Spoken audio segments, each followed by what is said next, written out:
All right. So I am so happy to be here all the way from snowy New York.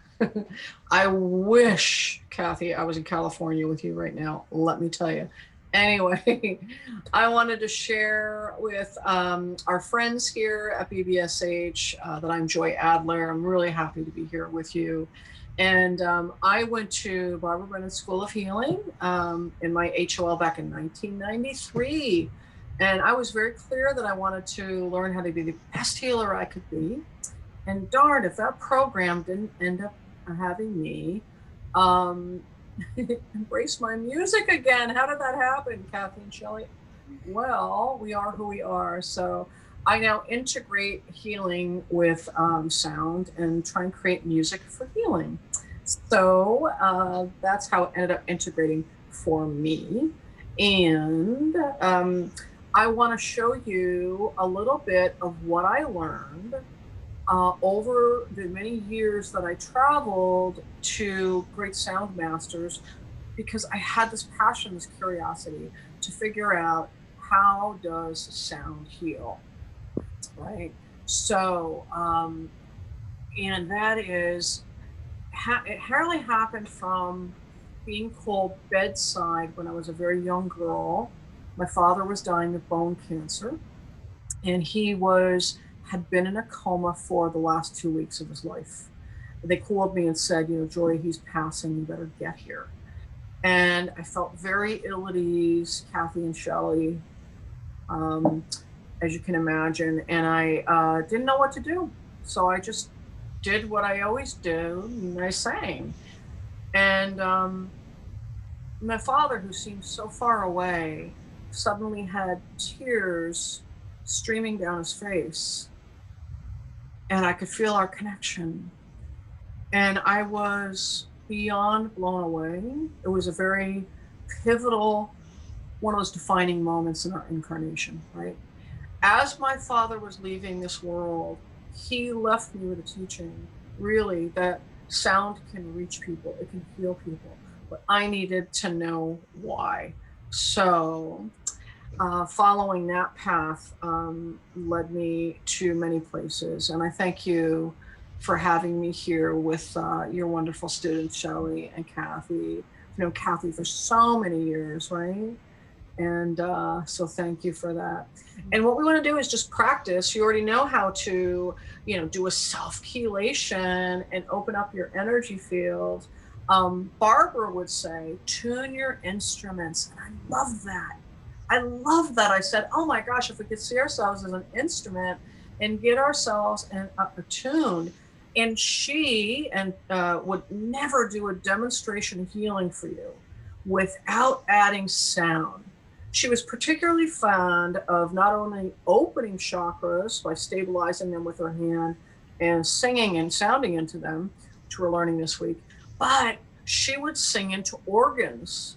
And you'll read about that in Hands of Light, right? Light emerging. And she would say, sound opens 10,000 fold. So I was so fortunate to study with Don Campbell many years ago. And he was at Omega in New York and showed us all how to read the field through sound. And he had me stand next to him. He was a doll. He has so many books on sound healing. He wrote The Mozart Effect. At one time, he healed his own brain tumor by humming. So he's got lots of, information and research if you're interested on sound healing. But anyway, he would stand in front of a client and he would just allow his voice to go up the registry.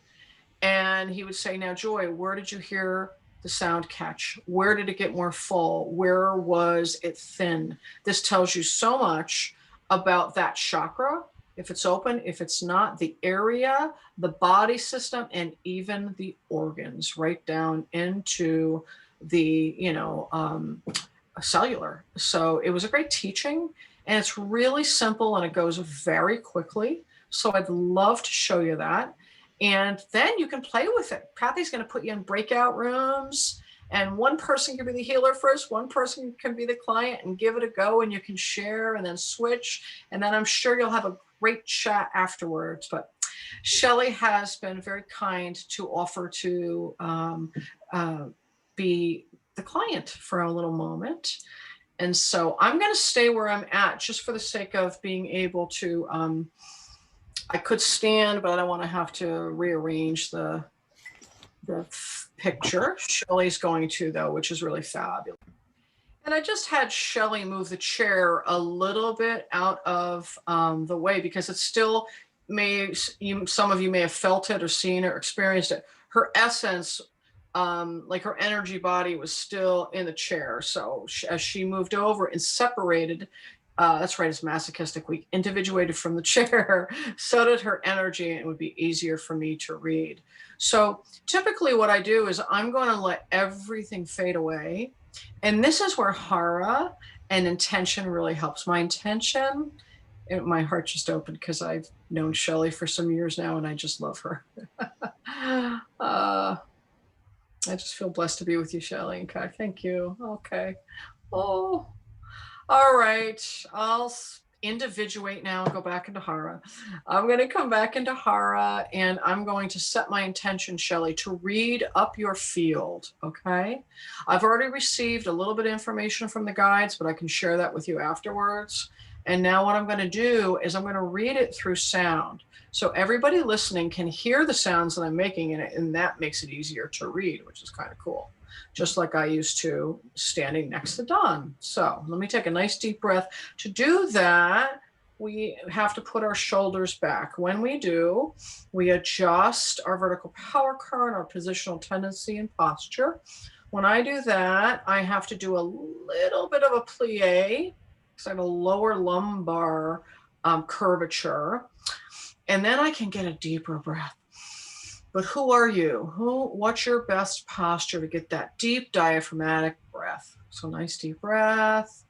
I'm going to start at the root. So it's going to go low to high. Okay. I'm going to set my intention to read your field through sound, starting at the root, Shelley.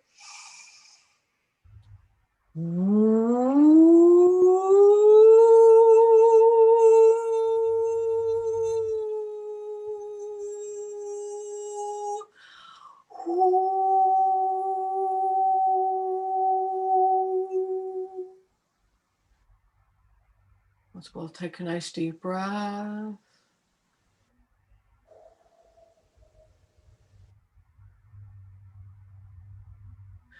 So if I were to continue and we're going to do a little bit of more of a healing, not just reading the field, I would go back down to the root and expand the root. Probably because Shelley's been in meetings, etc. Could you tell there was so much energy up here? Like, not only is this woman brilliant, this is a lit up brain, but it's in balance. But there's just this remarkable spiritual connection. And that's why there was more sound and more opening. But so just, do you want to play with it just for a little moment? And then I'll hear what you have to share. I'm just going to go down to your roots, just a little extra added if I were going to do healing with sound, right? So my intention would be to widen the root.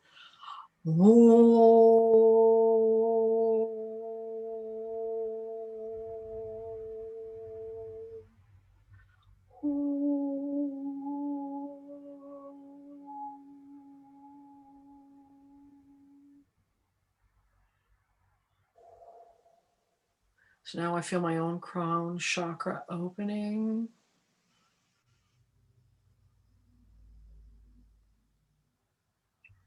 I feel the vibration lightening, and there's information coming down from the guides.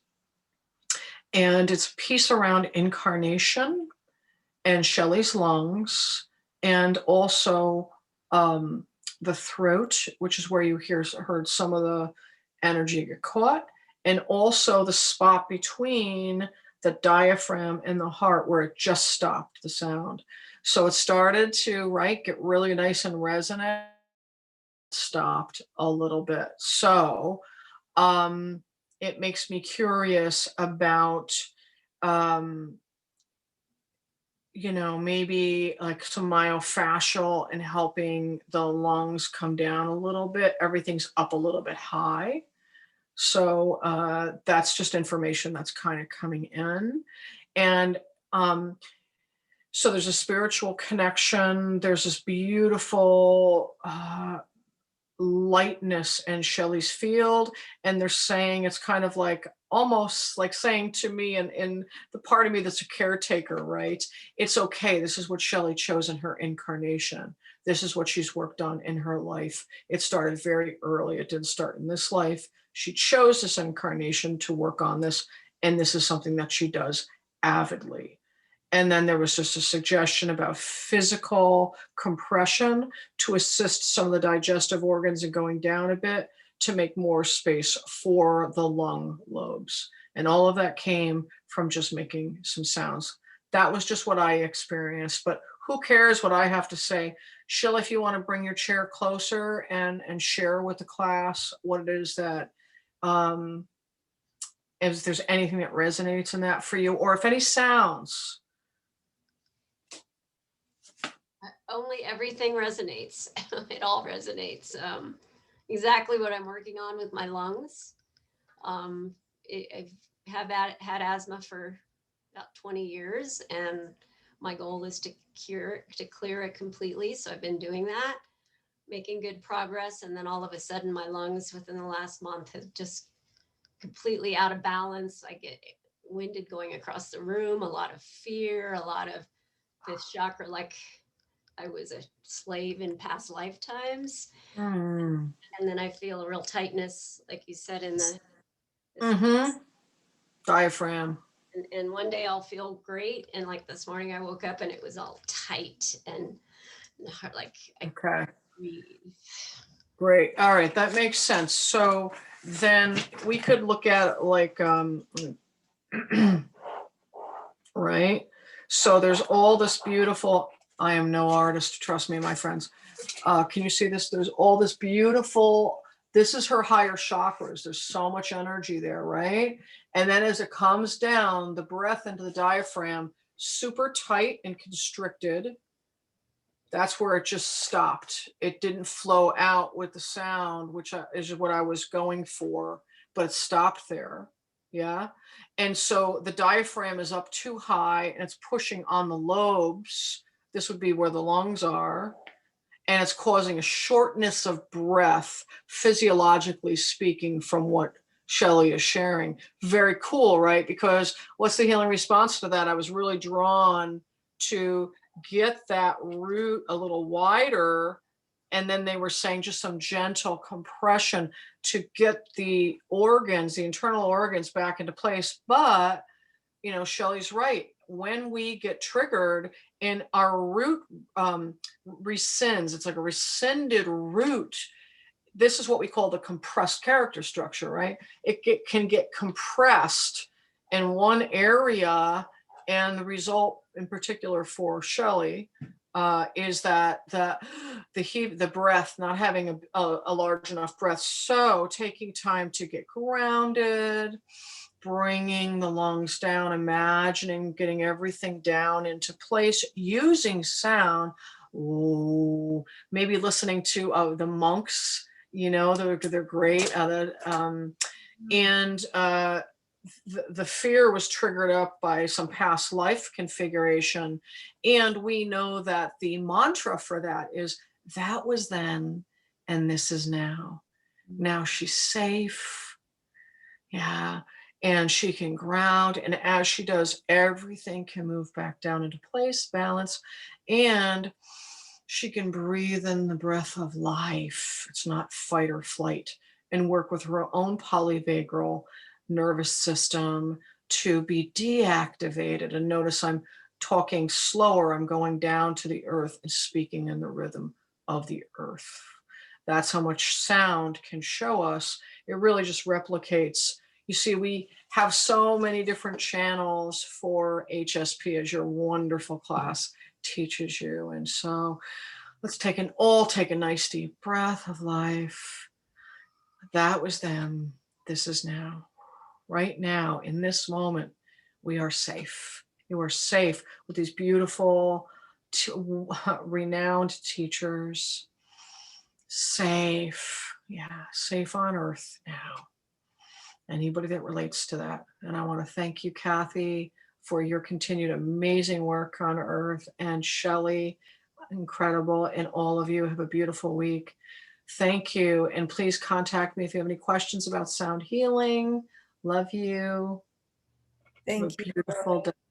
Thank you so much. A blessing. Thank you, Joy. Thank you, Shelley.